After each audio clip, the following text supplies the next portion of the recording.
தமிழ்நாட்டில் பல்வேறு மாவட்டங்களில் உள்ள ஐயப்பன் கோயில்களில் மண்டல பூஜை விமரிசையாக நடைபெற்றது.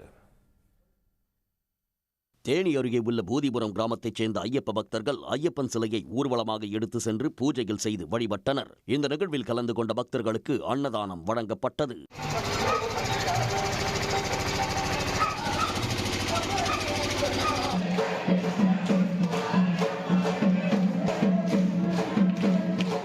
இதேபோல சின்னமனூரில் உள்ள ஐயப்ப சாமிக்கு பல்வேறு சிறப்பு அபிஷேகங்கள் செய்து மண்டல பூஜை விமர்சையாக நடைபெற்றது. இதில் ஐயப்பன் சிலைக்கு பால், தயிர், இளநீர், பன்னீர், சந்தனம் உள்ளிட்ட பல்வேறு பொருட்களை கொண்டு அபிஷேகம் செய்யப்பட்டது.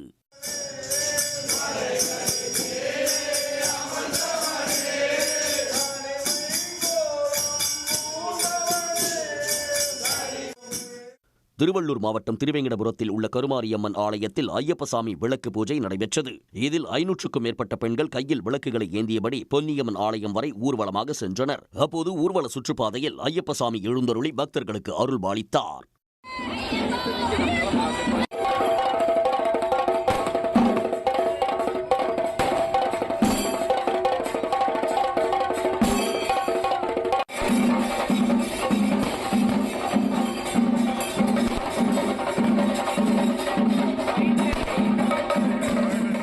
இதனிடையே விருதுநகர் மாவட்டம் ஸ்ரீவில்லிபுத்தூரில் உள்ள ஐயப்பன் கோயிலில் 1008 சங்காபிஷேகம் நடைபெற்றது. இதனைத் தொடர்ந்து 4 ரத வீதிகளின் வழியாக ராஜமேளம் மற்றும் கேரள செண்டை மேளம் முழங்க பூம்பல்லாக்கு ஊர்வலம் நடைபெற்றது.